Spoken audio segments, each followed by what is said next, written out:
Hey hey hey, halo Re, kembali lagi bersama aku Devi Nurpita. Sebelumnya aku mau berterima kasih banyak buat kalian yang udah dengerin podcast aku. Nah, di podcastku kali ini aku mau berbagi kisah dan pengalaman dari seseorang yang udah kirim cerita singkatnya di email aku. Untuk kalian juga yang mau share ceritanya, bisa banget kirim ke email aku yang udah aku tulis di deskripsi bio. Sebut saja namanya Ahmad. Oh ya, identitas udah aku samarkan ya, sesuai permintaan dia. Jadi Ahmad ini udah pacaran sama pasangannya, udah hampir 4 tahunan. Udah bukan pacaran lagi, tapi mau ke jenjang yang lebih serius.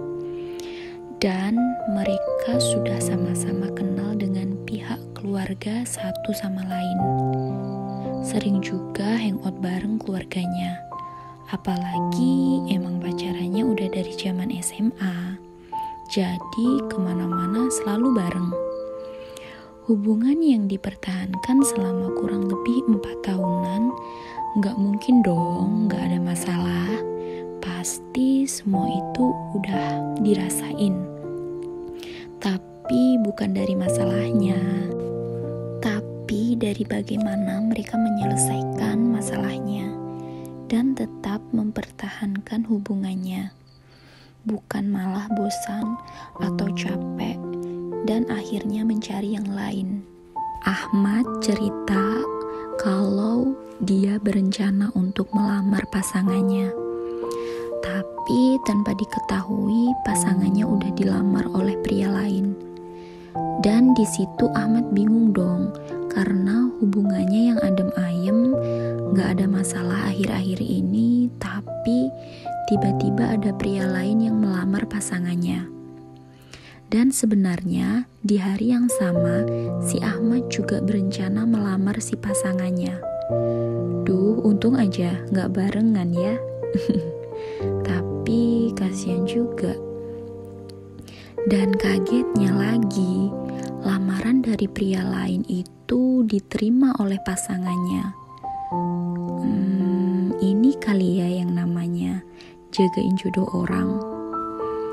Ya emang kita semua gak ada yang tahu namanya jodoh, rezeki, dan maut. Tapi kalau ngerasain pengalaman kayak si Ahmad sakit juga. Lanjut. Nah, si Ahmad gak terima dong sama perilaku pasangannya karena merasa udah dihianati.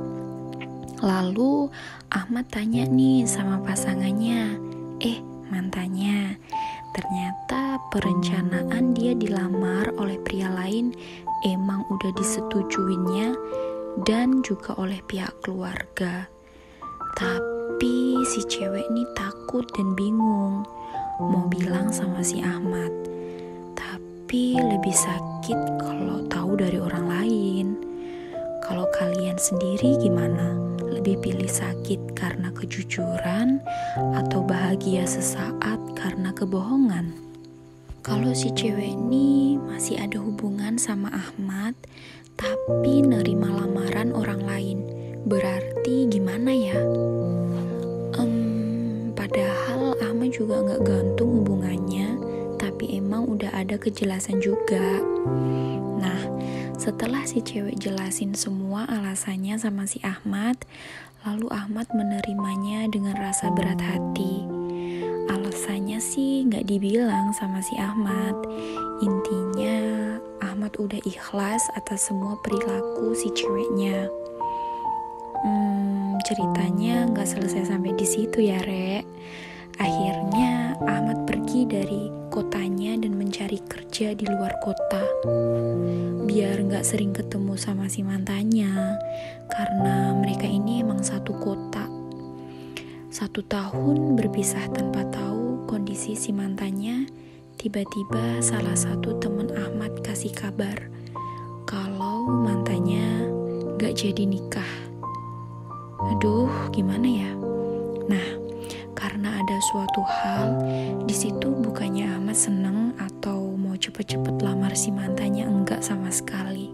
Karena menurutnya ketika dia udah mengikhlaskan sesuatu hal, dia benar-benar udah ikhlas. Dan lebih bahagia jika orang yang disayang juga bahagia.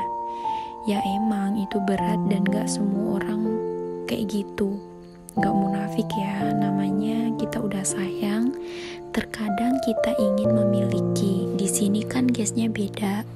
Karena si cewek gak jadi nikah, tapi Ahmad tetap kekeh udah ikhlas dan memilih memulai hidup baru dengan kebahagiaan baru. Bukan berarti dengan mantannya gak bahagia loh ya, tapi kembali lagi atas prinsip hidupnya. Cilah, kalau udah pergi dan ikhlas, ya udah, gak bakal dia kejar atau dapetin lagi. Hidup itu jalan terus ke depan, tapi masa lalu adalah pelajaran. Gak bisa dipungkiri, Ahmad sedih karena tahu mantannya gak jadi nikah. Bukan malah dia seneng atau dia merasa puas dan bahagia. Enggak sama sekali. Ya, tindakan Ahmad di situ emang gak bisa disalahkan dan dibenarkan. Intinya, semua orang punya pilihan atau jalan hidup masing-masing. Bagaimanapun kondisi dan keadaan kita, tetap harus bahagia dan bersyukur. Semakin kita bersyukur, semakin kita ikhlas. Dan ketika kalian ikhlas, kalian akan lebih mencintai dan menghargai diri kalian. Tutup matamu sejenak dan bersyukurlah. Berterima kasihlah kepada diri kalian masing-masing, karena apapun masalah yang sedang kalian hadapi, kalian hebat dan kalian kuat. Sampai titik ini bisa melewatinya. Jadi itu tadi cerita singkat pengalaman si Ahmad dan mantan pasangannya yang udah di-share via email aku. Sekali lagi jangan lupa bahagia dan bersyukur apapun masalah yang kalian hadapi saat ini. Dari cerita Ahmad, kalian bisa ambil poin-poin positif sesuai pola pikir kalian masing-masing. Karena di sini kita bisa saling sharing cerita dan pengalaman. Mungkin di antara kalian yang sedang di fase ini biar gak ngerasa sendirian. Oh ya, pasti kalian bertanya-tanya dong, kenapa aku kasih judul pada episode ketiga ini, Aku Ikhlas. Karena judul ini adalah permintaan dan kemauan si Ahmad. Dan sekali lagi aku juga mau ngucapin kepada Ahmad karena dia bersedia share cerita dan pengalamannya untuk kita semua. Sampai sini aja videoku kali ini. Terima kasih yang udah nonton sampai akhir. Jangan lupa sekiranya video ini bermanfaat, kalian juga bisa share ke teman-teman kalian.